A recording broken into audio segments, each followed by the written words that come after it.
A graça e a paz, que a paz do Senhor esteja com todos vós. Estamos aqui para darmos continuidade ao nosso estudo sobre a carta de Paulo aos Romanos. Ao finalzinho, não esqueçam de dar o like, de se inscrever no nosso canal, para que nós possamos estar alcançando mais vidas, através dessas palavras, através das mensagens que nós temos a certeza que o Espírito Santo ele tem para cada um de nós.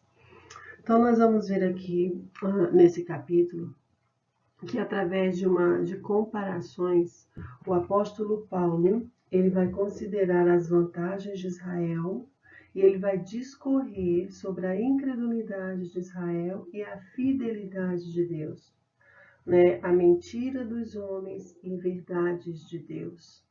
Aqui nesse capítulo nós vamos estar vendo o privilégio dos judeus, os privilégios que eles tinham, por serem conhecedores da lei. Então nós vamos ver aqui no capítulo 3. Vamos à leitura do texto. Qual é logo a vantagem do judeu? Ou qual a utilidade da circuncisão? Muita em toda maneira, porque primeiramente as palavras de Deus lhes foram confiadas. Pois que, se alguns foram incrédulos, a sua incredulidade aniquilará a fidelidade de Deus? De maneira nenhuma. Sempre seja Deus verdadeiro e todo homem mentiroso, como está escrito, para que sejas justificado em tuas palavras e venças quando fores julgados. E se nossa injustiça for causa da justiça de Deus, que diremos? Porventura será Deus injusto, trazendo ira sobre vós? Falo como homem. De maneira nenhuma. De outro modo, como julgará Deus o mundo? Mas se pela minha mentira abundou mais a verdade de Deus para a glória sua, porque sou eu ainda julgado também como pecador? E por que não dizemos, como somos blasfemados, e como alguns dizem que dizemos, façamos males para que venham bens? A condenação desses é justa. Então aqui nós podemos ver que o apóstolo Paulo, ele começa falando sobre a fidelidade e a justiça de Deus. Ele afirma aqui que elas são independentes da nossa opinião e do nosso comportamento. Na verdade, a nossa injustiça e pecado, eles confirmam a fidelidade e a justiça de Deus. A partir disso aí, o apóstolo ele vai nos mostrar que não há nenhum justo, que toda a humanidade pecou e isso a torna culpada e sem nenhum mérito da glória de Deus. Logo em seguida, ele vai nos mostrar que a prática da lei ela não pode salvar. E que justamente a nossa incapacidade de obediência, irrestrita à lei, vai tornar isso um caminho impossível de ser seguido. Porque a justiça de Deus se revelou salvadora e graciosa em Jesus Cristo.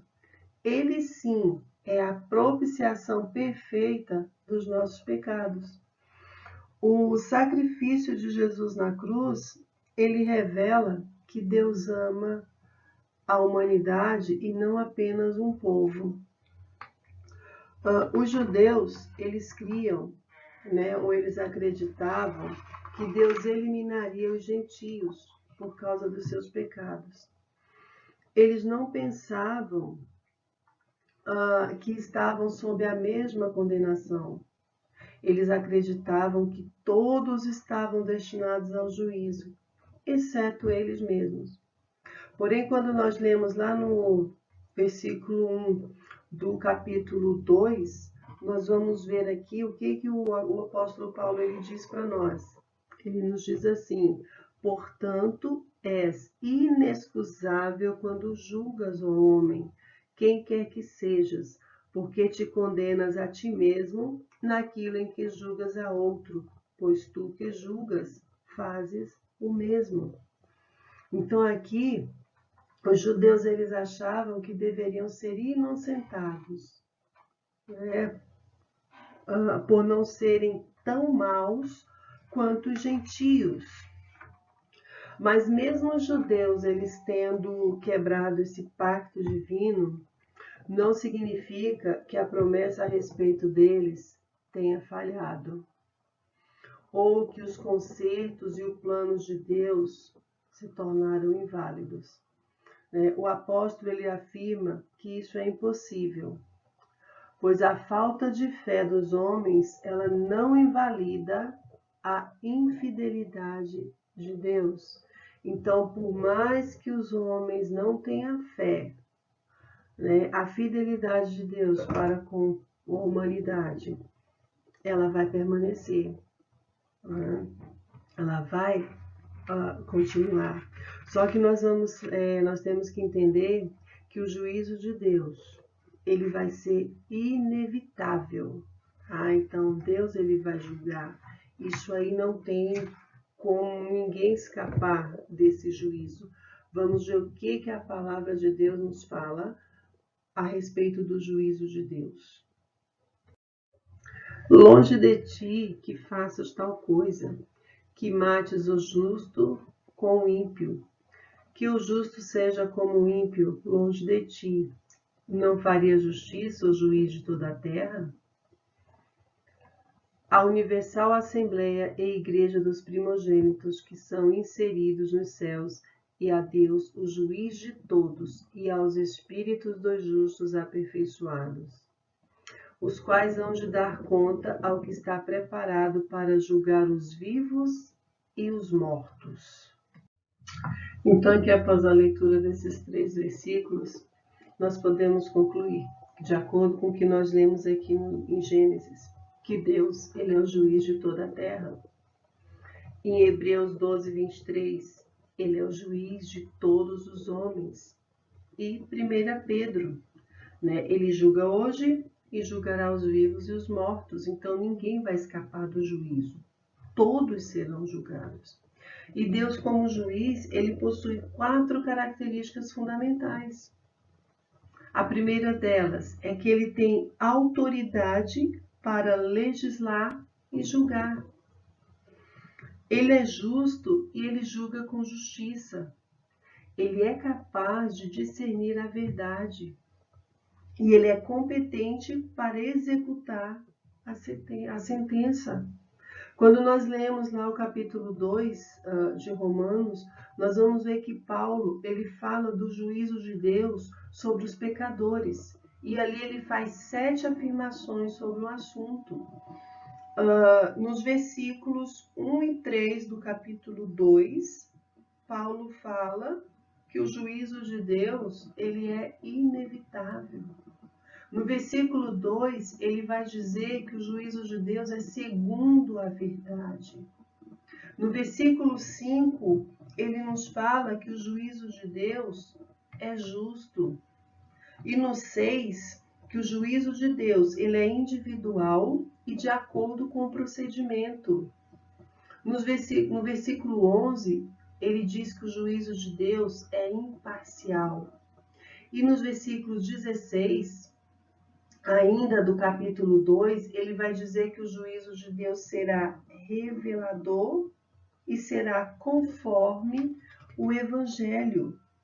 E os judeus, pelo fato de serem o povo de Deus, eles se achavam imunes à ira e ao julgamento de Deus. E aqui Paulo ele insiste em que os judeus são culpados diante do Senhor, porque eles eram pecadores, apesar de eles terem todos os privilégios espirituais que eles receberam de Deus. Mas quais seriam esses privilégios? Que privilégios foram esses? Romanos capítulo 2, nos versículos 18 e 20, e também no capítulo 3, versículo 2, eles dizem que eles receberam a revelação escrita de Deus, ou a sua vontade registrada na lei. Então, esse é um dos privilégios. Romanos capítulo 2, os versículos 25 e 29, nos fala que eles eram o povo da aliança. Era o povo identificado com a marca da aliança, a circuncisão. Então, eles eram um povo privilegiado. E mesmo aí com toda essa desobediência deles, a fidelidade de Deus para com eles permanecem. Né? E o que eles fizeram então com esses privilégios que eles receberam? Eles receberam a revelação como merecedores. Está aí no versículo 17 do capítulo 2. Eles foram tomados pela soberba e pela presunção. Ainda no capítulo 2, os versículos 17 e 23, fala isso, que eles foram soberbos e eles foram presunçosos. E também Jeremias 9, 23, 26, ele fala sobre isso. Jeremias 9, 23, 26 diz assim: assim diz o Senhor, não se glorie o sábio em sua sabedoria, nem o forte em sua força, nem o rico em sua riqueza. Mas quem se gloriar, glorie-se nisto, em compreender-me e conhecer-me, pois eu sou o Senhor, e ajo com lealdade, com justiça e com retidão sobre a terra, pois é dessas coisas que me agrado, declara o Senhor.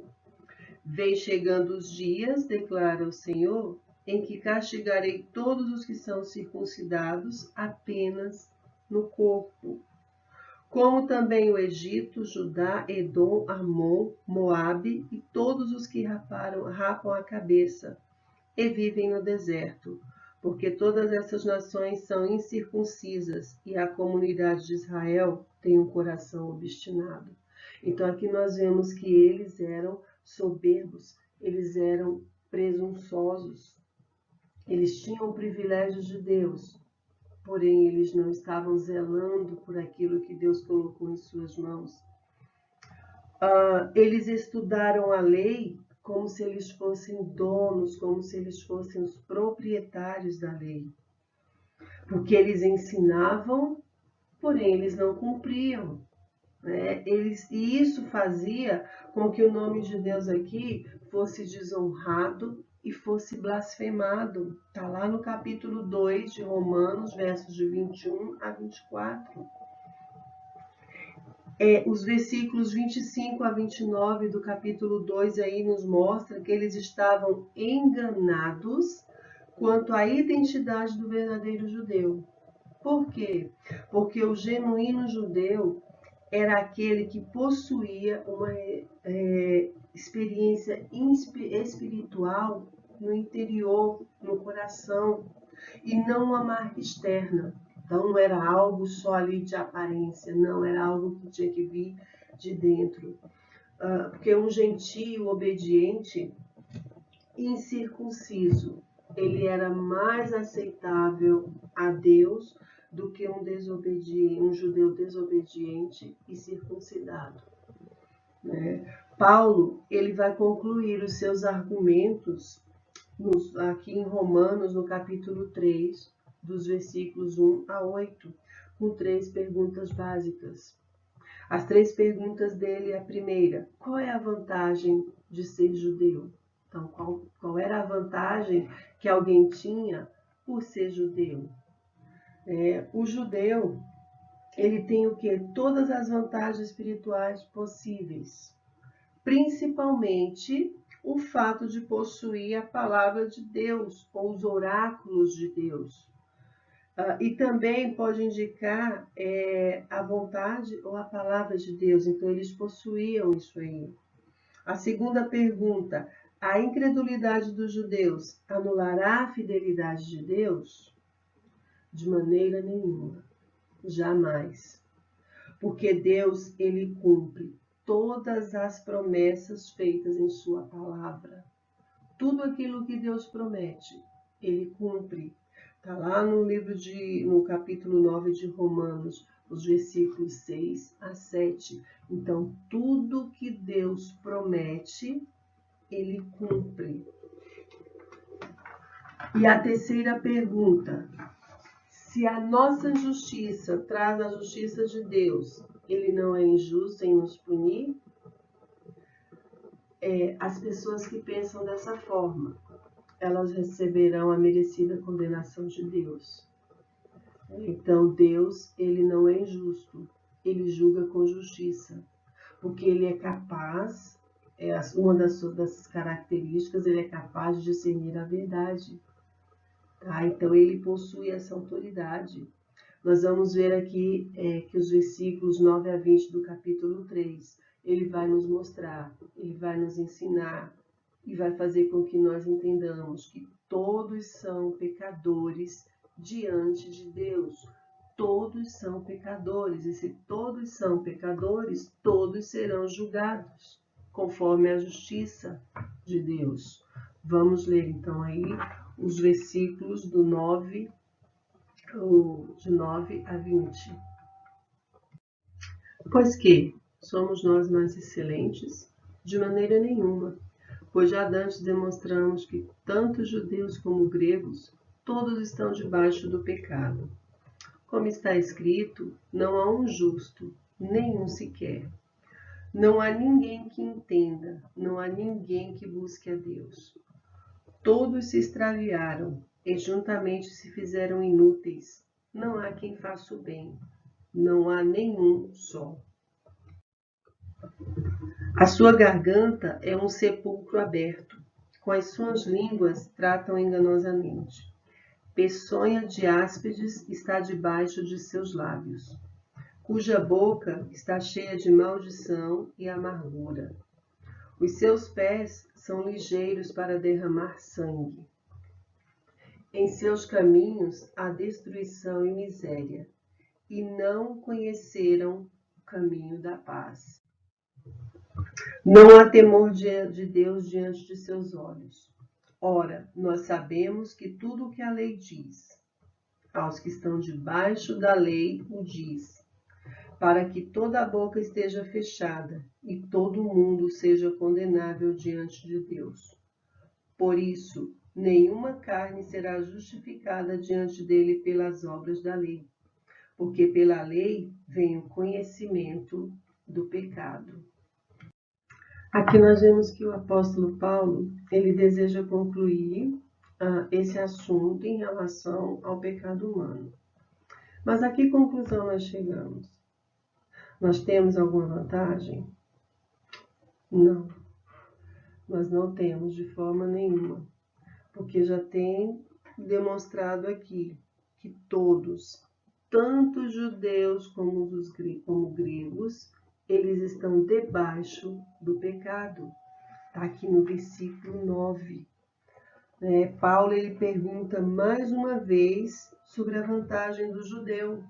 Então aqui ele pergunta, porque mesmo eles recebendo, quando a gente lê aqui, a gente vai ver que mesmo eles recebendo o tratamento preferencial de Deus, o judeu ele não manteve a sua vantagem.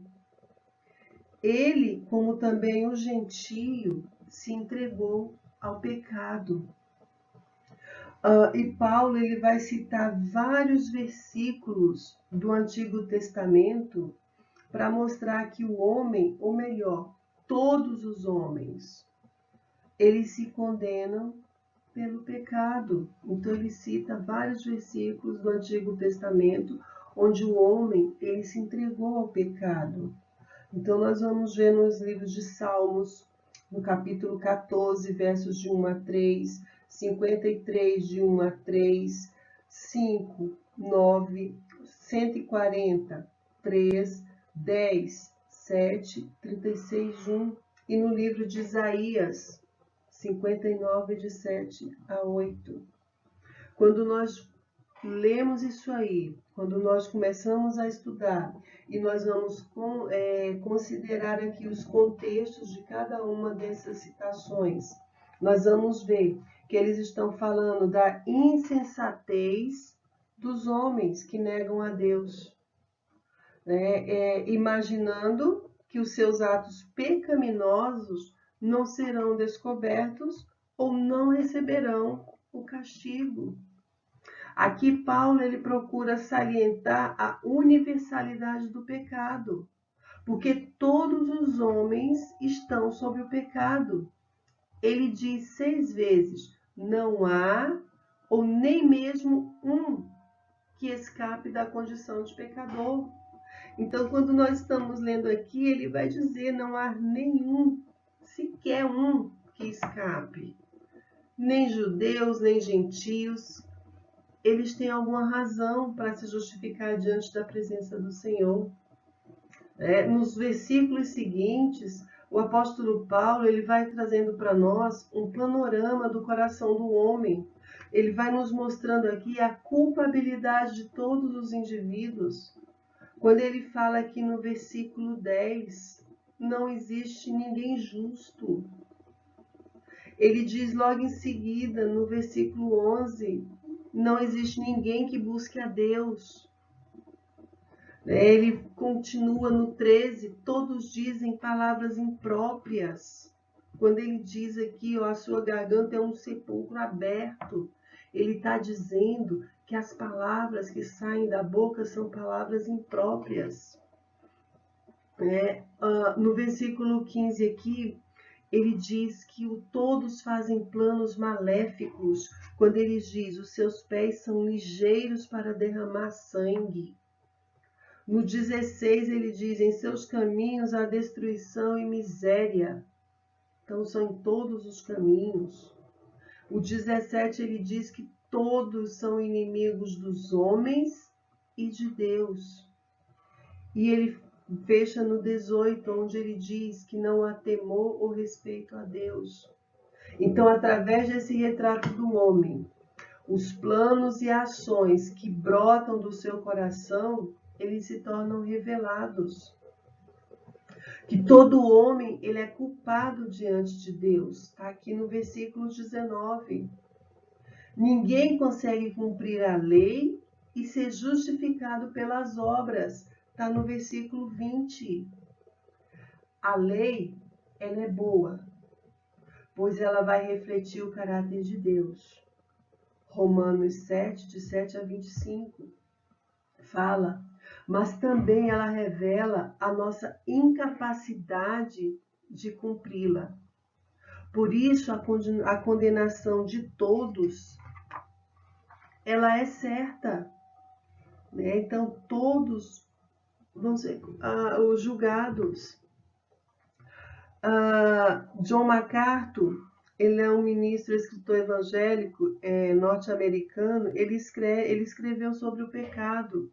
E ele fala o seguinte, o pecado suja a alma, rebaixa a dignidade da pessoa, obscurece o entendimento, torna-nos piores que animais, pois os animais não podem pecar, polui, corrompe, suja. Todo pecado é vulgar, repulsivo e revoltante aos olhos de Deus. A Bíblia chama de imundícia. Então nós vemos aqui como é grave o pecado, como ele traz a condenação certa para os homens. Como os judeus, todos nós temos recebido as vantagens imensas pela bondade de Deus. Como ele enviou o seu filho, seu único filho, para morrer por nós. Ele revelou a palavra para o benefício de todos os homens. Então aqui o pecado, ele corrompe, o pecado, ele suja, o que a Bíblia aqui ela está chamando de imundícia, o que nós vamos ver aqui em Provérbios, Ezequiel e Tiago, como que o pecado ele é tratado por Deus. Vamos ver. Provérbios 30:12 nos diz, há uma geração que é pura aos seus próprios olhos, mas que nunca foi lavada da sua imundícia. Ezequiel 24:13. Na imundícia está a infâmia, porquanto te purifiquei e não permaneceste pura. Nunca mais será purificada da tua imundícia, enquanto eu não fizer descansar sobre ti a minha indignação. E Tiago 1:21. Por isso, rejeitando toda a imundícia e superfluidade da de malícia, recebei com mansidão a palavra em vós enxertada, a qual pode salvar as vossas almas. Na Bíblia, o pecado é comparado ao vômito. Provérbios 26:11 diz: como o cão torna ao seu vômito, assim o tolo repete a sua estultícia. 2 Pedro 2:22 diz: deste modo, sobreveio-lhes o que por um verdadeiro provérbio se diz: o cão voltou ao seu próprio vômito. O pecado, ele é chamado de lamaçal. Os pecadores, eles são os porcos que rolam nele. Salmo 69:2 diz assim: atolei-me em profundo lamaçal, onde se não pode estar em pé. Entrei na profundeza das águas, onde a corrente me leva. E 2 Pedro 2:22 diz: e a porca lavada ao espojadouro de lama. O pecado, ele é semelhante a um cadáver em putrefação. E os pecadores, eles são os túmulos que contêm o mau cheiro e a sujeira. Mateus 23:27 diz: ai de vós, escribas e fariseus hipócritas, pois que sois semelhantes aos sepulcros caiados, que por fora realmente parecem formosos, mas interiormente estão cheios de ossos de mortos e de toda imundícia. O pecado, ele transformou a humanidade em uma raça poluída e imunda. Paulo, ele vai descrever para nós como o pecado, ele afetou o homem na sua totalidade. Todo homem é pecador e o pecado, ele perverte o homem de 4 maneiras. A primeira coisa é a personalidade humana. Então, o pecado, ele perverte a personalidade humana. Os versículos 10 e 12 nos diz que, como está escrito, não há um justo, nenhum sequer, não há ninguém que entenda, não há ninguém que busque a Deus. Todos se extraviaram e juntamente se fizeram inúteis, e não há quem faça o bem, não há nenhum sequer. Então aqui nós vemos que a personalidade humana está pervertida. Ele perverte também a conversação humana, versículos 13 e 14, quando diz que a garganta é um sepulcro aberto.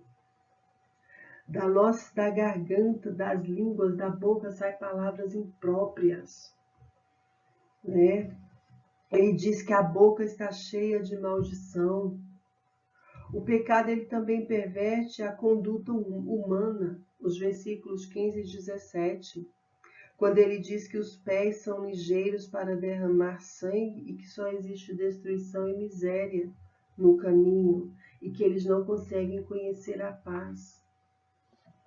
E que o pecado humano, ele é a perversão espiritual, versículo 18, quando diz que não há temor diante de Deus.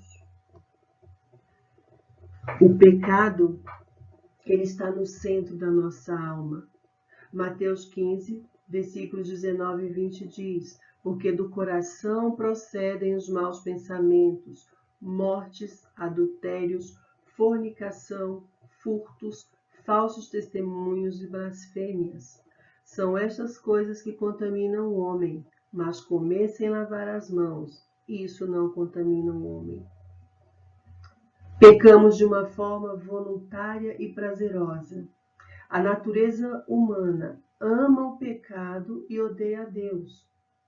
Tentamos esconder de várias formas, tentamos até racionalizar ou justificar o nosso pecado. Mas não adianta, porque o pecado, ele vai sempre nos encontrar. E nós vamos ver que nos versículos 19 e 20, Paulo, ele apresenta o veredito final. Quando ele diz: ora, nós sabemos que tudo o que a lei diz, aos que estão debaixo da lei o diz, para que toda a boca esteja fechada e todo mundo seja condenável diante de Deus.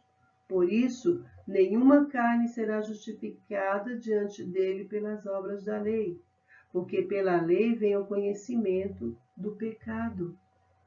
Daqui podemos tirar algumas lições importantes. Primeiro, que tanto judeus como gentios, eles são pecadores e todos são culpados diante de Deus. Que ninguém pode se declarar justo por obedecer à lei, porque a função da lei é mostrar o quanto somos pecadores, impotentes para agradar a Deus. Que todos os homens aqui, eles são pecadores e eles estão condenados à morte. Deus, ele justifica ou ele declara o pecador justo, dando-lhe a vida eterna. E essa justificação ela acontece quando Deus declara que um pecador está perdoado e o aceita por causa do sacrifício de Jesus. João Calvino diz que justificado pela fé é aquele excluído da justiça das obras, agarra-se à justiça de Cristo através da fé e vestido com ela aparece na vista de Deus, não como um pecador, mas como um homem justo. Então, aqui após argumentar aqui que a lei, ela aponta o pecado e a necessidade de limpeza, mas ela é incapaz de limpar o homem, o apóstolo Paulo aqui, ele dá a conhecer toda a intensidade, o antídoto, o remédio de Deus para o pecado. O caminho de libertação do pecado é a justificação diante de Deus pela fé em Jesus. Porque aqui, quando a gente vê assim, os lábios se calaram, rostos se abateram, sorrisos se fecharam pela sentença da condenação. Mas que nós só vamos ser justificados através de Jesus. Que a justiça ela é acreditada ao homem, onde ali ele vai assegurar a possibilidade de uma vida reta e de ter garantido pleno acesso à salvação eterna. Porque o homem que está imerso lá em densas trevas, essa mensagem da justificação de Deus, ela vai fazer raiar aí o sol da justiça. E esse sol da justiça, que só o próprio Deus ele pode prover. Só que a justiça de Deus, ela exige o quê? Um pagamento justo pelo pecado. Tá? E o salário do pecado é a morte. Então, pelo amor, ele paga o preço, oferece perdão e se torna o justificador dos pecadores. Então, é através de Jesus que nós vamos receber a justificação. Após o apóstolo Paulo aqui, ele mostrar o pecado do homem, ele vai apresentar a justificação pela fé. Então, nos versículos de 21 a 28, ele vai nos mostrar aqui o segredo da justificação. O sacrifício de Jesus para que nós pudéssemos, para que nós recebêssemos a justificação. Então, os versículos 21 a 28 do capítulo 3 de Romanos, nós vamos encontrar o segredo da justificação. Mas agora se manifestou sem a lei a justiça de Deus, tendo testemunho da lei e dos profetas. Isto é, a justiça de Deus pela fé em Jesus Cristo, para todos e sobre todos os que creem, porque não há diferença. Porque todos pecaram e destituídos estão da glória de Deus, sendo justificados gratuitamente pela sua graça, pela redenção que há em Cristo Jesus, ao qual Deus propôs para a propiciação pela fé no seu sangue, para demonstrar a sua justiça pela remissão dos pecados dantes cometidos, sob a paciência de Deus, para a demonstração da sua justiça neste tempo presente, para que ele seja justo e justificador daquele que tem fé em Jesus. Onde está logo a jactância? É excluída. Por qual lei? Das obras? Não, mas pela lei da fé. Concluímos, pois, que o homem é justificado pela fé, sem as obras da lei. A lei, ela não traz salvação, porque aqui ninguém consegue se justificar por obras de mérito. O que a lei faz? Ela cala a boca de todos os judeus. Ela mostra que todo mundo é culpável diante de Deus. Ela traz pleno conhecimento do pecado, mas não resolve o problema. E o que é justificação? Por justificação, entende-se o ato pelo qual Deus declara justa uma pessoa que a ele se chega através de Cristo. Esta justificação, ela vai envolver dois atos. O primeiro é o cancelamento da dívida do pecado na conta do pecador. E o segundo é o lançamento da justiça de Cristo no lugar do pecado. Em outras palavras, então, justificação não é aquilo que o homem é ou tem em si, mas aquilo que o Senhor Jesus é e faz na vida daquele que o aceita como seu único e suficiente Salvador. Então, justificar significa se tornar ou declarar justo. O resultado desse processo, ele acontece quando Deus justifica o pecador, tornando então o que? Justo e reto, não pelos méritos do homem, mas pelos méritos de Jesus. A justificação, ela é tão abrangente que se uma pessoa ela aceita verdadeiramente a Cristo, a uma hora, ela está tão justificada quanto aquele que o segue há vários anos. Porque a justificação, ela não é como a santificação.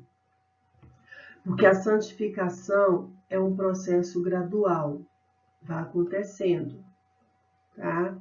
Nós nunca nos tornamos mais justificados porque seguimos a Cristo há mais tempo. Tá? Nós somos justificados no momento em que aceitamos o sacrifício de Jesus por nós.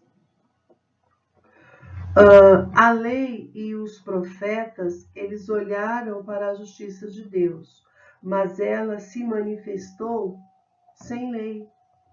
Né? Foi como? Foi mediante a fé em Jesus que todos que crerem têm acesso à justiça divina. Então, todos aqueles que creem em Cristo, que creem em Jesus, que creem no sacrifício de Jesus, eles têm acesso à justiça divina.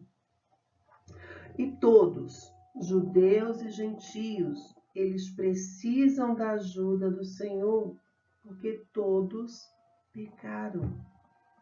Paulo destaca igualdade entre judeus e gentios, mostrando que não há diferença na culpa, porque todos pecaram. Não há diferença na necessidade, porque todos carecem da glória de Deus. Não há diferença na salvação pela graça, porque todos estão sendo justificados gratuitamente. E não há diferença na salvação por Jesus, porque ela acontece mediante a redenção que há em Jesus. Então, Paulo ele nos revela esse segredo da justificação. O versículo 21 aí nos mostra que ela é a manifestação da justiça de Deus. que ela é para todos e sobre todos, tanto judeus como gentios, porque todos erraram o alvo, deixando de ser conforme o propósito de Deus. Está aí no versículo 23. A justiça ou a salvação de Deus, ela é uma necessidade, porque todos os seres humanos, eles estão destituídos da glória de Deus. Por causa do pecado, todos os homens perderam aquela perfeição que é o reflexo da glória de Deus. A justiça de Deus, a justiça ou a salvação de Deus, ela é uma necessidade. Então, essa justiça, ela é o fruto da sua promessa. Está aí no versículo 21. A separação do Criador e a execução da justiça divina por meio da sua ira trouxeram julgamento e condenação a todos os homens. No entanto, por causa do soberano plano divino e do imenso amor de Deus pelos seres humanos, desde antes da criação. Está lá em Apocalipse 13:8 que nos diz assim: e adoraram-no todos os que habitam sobre a terra, esses cujos nomes não estão escritos no livro da vida do Cordeiro que foi morto desde a fundação do mundo. Deus estabeleceu a maneira pela qual os homens eles poderiam se relacionar com Ele, revelando e comunicando o seu plano por meio da lei e dos profetas. A promessa ela apontava para a justificação dos homens, que no tempo certo colocariam a sua confiança na obra do Redentor. Então, por causa do seu amor, do plano divino, a justificação por nós é mediante a nossa fé. A justiça de Deus é mediante a fé. Está nos versículos 22 e 23. E a melhor definição de fé que nós temos, que nós entendemos, é a que está escrita em Hebreus 11:1, que nos diz: ora, a fé é o firme fundamento das coisas que se esperam e a prova das coisas que se não veem. Então, a justiça que é conferida aos homens, ela foi alcançada pela graça divina mediante a fé, que nesse contexto significa firme confiança na obra de Cristo. O justo morreu pelos injustos, para beneficiá-los com a sua justiça. O versículo 24, Paulo diz assim: sendo justificados gratuitamente pela sua graça, pela redenção que há em Cristo Jesus. Então, nós somos justificados gratuitamente por sua graça. Então, nós vamos ver aqui que primeiro ele usa aqui o verbo na voz passiva, sendo justificados, isto é, Deus é o autor da nossa justificação. Foi Ele que tomou a iniciativa de nos justificar. Segundo, ele usa duas palavras, gratuitamente, né? Que é o quê? É como se fosse como um presente, sem pagamento, e graça, que é por um favor imerecido. Então, a graça é um favor imerecido. Nós temos a graça de Deus. Então, nós temos o favor imerecido de Deus. Nós não merecemos, mas pela infinita misericórdia, a infinita bondade e o imenso amor que Ele tem por nós, nós assim a recebemos.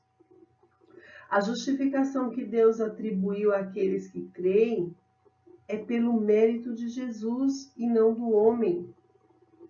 Aquele que recebe o benefício da justificação recebe como presente. Ele é gratuito. Então não há nada que se possa fazer para merecermos tamanha graça. Para que ocorresse então a nossa justificação, foi pago um alto preço, e foi o preço de sangue, o sangue do Filho de Deus que foi derramado. Um aspecto bem importante da cristologia aparece na frase a quem Deus propôs no seu sangue, aí no versículo 25. E aqui mostra claramente para nós a divindade de Jesus. A natureza de Deus, ela é espiritual. No entanto, Paulo atribui a Cristo um elemento, o sangue, que pertence à natureza humana. Aqui ele enfatiza que Jesus Cristo, ele é um teantropo, que possui o quê? Duas naturezas. Jesus, ele é 100% humano e ele é 100% Deus, tá? Então é o que ele chama que é a natureza humana e a divina. Jesus é 100% homem, 100% Deus. Então a nossa justificação, ela só vai ocorrer mediante a nossa fé. No versículo 22, Paulo não diz que a justificação ela acontece por causa da fé, mas por meio ou através da fé. Então, existe a diferença por causa e por meio. Ele fala, não é por causa da fé, é por meio ou através da fé. Porque, segundo ele, a fé ela não tem nenhum merecimento, mas ela é o instrumento ou a mão que recebe o presente. Então, é através da nossa fé que nós vamos receber o presente, nós vamos receber a graça de Deus. Paulo usa nesse trecho 8 vezes a palavra fé, para ele mostrar que a justificação ela é recebida por meio da fé. Então, nos versículos 21, ele fala sem lei. No versículo 27, ele fala sem jactância, ou seja, arrogância, prepotência, altivez. No versículo 28, ele fala sem obras. E no versículo 30, ele fala sem circuncisão. Porque a justificação, ela se baseia em Jesus. A justificação, ela é recebida pela fé em Jesus. Mas como opera Deus aí em Cristo a justificação dos pecadores? Paulo ele vai responder para nós nos versículos 24 e 26, que diz assim: sendo justificados gratuitamente pela sua graça, pela redenção que há em Cristo Jesus, ao qual Deus propôs para a propiciação pela fé no seu sangue, para demonstrar a sua justiça pela remissão dos pecados dantes cometidos sob a paciência de Deus, para a demonstração da sua justiça neste tempo presente, para que ele seja justo, justificador daquele que tem fé em Jesus. Então, diante disso, podemos concluir aqui, tirar daqui 4 verdades. A primeira, Deus é o proponente da justificação por meio de Jesus. Porque Deus aqui propôs, significa colocar perante ou expor publicamente. Jesus, ele é a propiciação, isto é, aquilo que propicia, meio ou local de propiciação. Aqui trata-se de um termo técnico de apresentar uma oferta, né, um voto, uma liberação para aplacar a ira de Deus. A ideia vem do culto antigo lá do Novo Testamento, que está em Êxodo 25, 17 e 22 e Hebreus 9, 5. Também farás um propiciatório de ouro puro. O seu comprimento será de 2 côvados e meio e a sua largura de 1 côvado e meio. Farás também 2 querubins de ouro, de ouro batido os farás nas duas extremidades do propiciatório. Farás um querubim na extremidade de uma parte e o outro querubim na extremidade da outra parte. De uma só peça, com o propiciatório, fareis os querubins nas duas extremidades dele. Os querubins estenderão as suas asas por cima, cobrindo com elas o propiciatório. As faces deles, uma defronte à outra. As faces dos querubins estarão voltadas para o propiciatório. E porás o propiciatório em cima da arca, depois que houveres posto na arca o testemunho que eu te darei. E ali virei a ti, e falarei contigo em cima do propiciatório por meio dos dois querubins, que estão sobre a arca do testemunho. Tudo o que eu te ordenar para os filhos de Israel. Hebreus 9:5. E sobre a arca os querubins da glória, que faziam sombra no propiciatório, das quais coisas não falaremos agora particularmente. Então, no Antigo Testamento, o sangue da vítima era derramado sobre a tampa da arca para cobrir o pecado do povo. E aqui nós vemos que Deus ele apresentou Jesus para morrer e derramar o seu sangue com o objetivo de cobrir os nossos pecados. Então, justificação ele é o resgate ou libertação. Deus nos resgatou por meio da compra, cujo preço foi pago por Jesus. 1 Timóteo 2,6 diz: o qual se deu a si mesmo em preço de redenção por todos, para servir de testemunho a seu tempo. Mateus 20:28. Bem como o Filho do Homem não veio para ser servido, mas para servir e para dar a sua vida em resgate de muitos. Então isso aqui trata-se da mudança de uma posição legal. A justificação, ela é a remissão de pecados.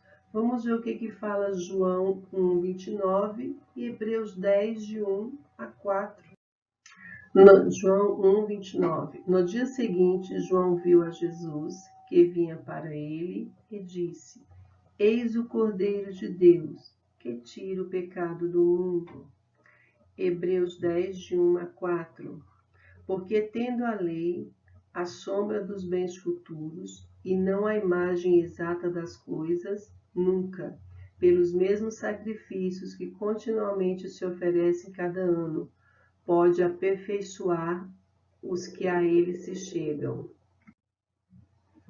Doutra maneira, teriam deixado de se oferecer, porque purificados uma vez os ministrantes, nunca mais teriam consciência de pecado. Nesses sacrifícios, porém, cada ano se faz comemoração dos pecados, porque é impossível que o sangue dos touros e dos bodes tire os pecados. Então, justiça só pelo sangue, só por Jesus, só pela graça, só pela fé e só para a glória de Deus. John Stott ele resume a fonte da nossa justificação. Ele diz: Deus e sua graça, a base da nossa justificação, Cristo e sua cruz, o meio da justificação, a fé. Como alguém pode ser salvo? Não pelos seus próprios esforços, mas simplesmente pela fé, isto é, a mão que recebe o presente da alforria, o pé que corre para debaixo do único esconderijo, o sangue de Jesus, a cabeça que se curva diante do seu libertador, em atitude de louvor e adoração. Porque a justiça de Deus ela é etnicamente universal. O homem ele não tem direito nenhum de se gabar, pois ele não merece. Se Deus ele é tanto justo como justificador, o homem sem Deus ele não é nenhum nem outro. Nenhum homem se justifica pelas suas obras. Porque a nossa justificação, ela vem pela fé, independente das obras da lei. Ninguém se salva por obras de mérito em obediência perfeita à lei. O único meio da salvação é a fé em Jesus. E para ser agradável, esta fé, ela precisa ser ativa e obediente, porque é uma justiça que ela é universal. Vamos ver no final agora do capítulo 3 de Romanos, nos versículos 29 a 31, que a justiça de Deus, ela é universal. É porventura Deus somente dos judeus? E não é também dos gentios? Também dos gentios certamente. Visto que Deus é um só, que justifica pela fé a circuncisão e por meio da fé a incircuncisão. Anulamos, pois, a lei pela fé? De maneira nenhuma. Antes estabelecemos a lei. Então aqui nós vemos que o apóstolo Paulo, ele volta mais uma vez à igualdade de judeus e gentios. Ele fala outra vez aqui da questão universal da salvação. Porém, aqui ele não quer dizer que todos serão salvos. Ele trata aqui de uma salvação étnica universal, isto é, para todas as etnias da terra. A salvação, ela não está circunscrita aos judeus somente, nem aos gentios exclusivamente. Nós precisamos nos lembrar que a igreja primitiva, ela foi formada primeiramente dentro do povo judeu. Atos 2:4, que diz assim: e todos foram cheios do Espírito Santo e começaram a falar noutras línguas, conforme o Espírito Santo lhes concedia que falassem. Então, depois que ela foi formada, ela foi gradativamente alcançando os gentios de todas as etnias. O apóstolo ele utiliza aqui o termo circunciso para se referir aos judeus que traziam no corpo a marca da aliança, e incircuncisos se referindo a todas as outras etnias, tá? Que ambos alcançam a salvação por meio da fé. A boa nova da salvação é para todas as nações, é para todas as etnias da terra. Porque a lei ela não se torna nula por causa da fé. Ela aponta o cumprimento da promessa. E da mesma forma, a lei ela reflete o caráter puro, santo, justo e bom do Senhor. Porque Jesus ele foi ao mesmo tempo o justo que nos substituiu em nossa condenação, como também o nosso justificador. Foi ele que nos apresentou diante do Pai de forma justa, imputando a sua justiça em nós. Por isso, o homem ele não pode se vangloriar de ter obtido tamanho favor imerecido, porque todos nós estávamos incapacitados de buscar a Deus por causa dos nossos pecados. A lei, ela testificava contra a nossa incapacidade. Então, a única conclusão é que o homem é justificado pela fé sem as obras da lei. Romanos 3, o versículo 28. Então, se realmente nós desejamos ter êxito em sermos nós mesmos, nós precisamos ter um entendimento absolutamente completo daquilo que nos justifica e nos torna justos diante de Deus. O versículo 28 aqui, ele nos diz que nós somos justificados pela fé somente em Cristo e não pelas nossas obras.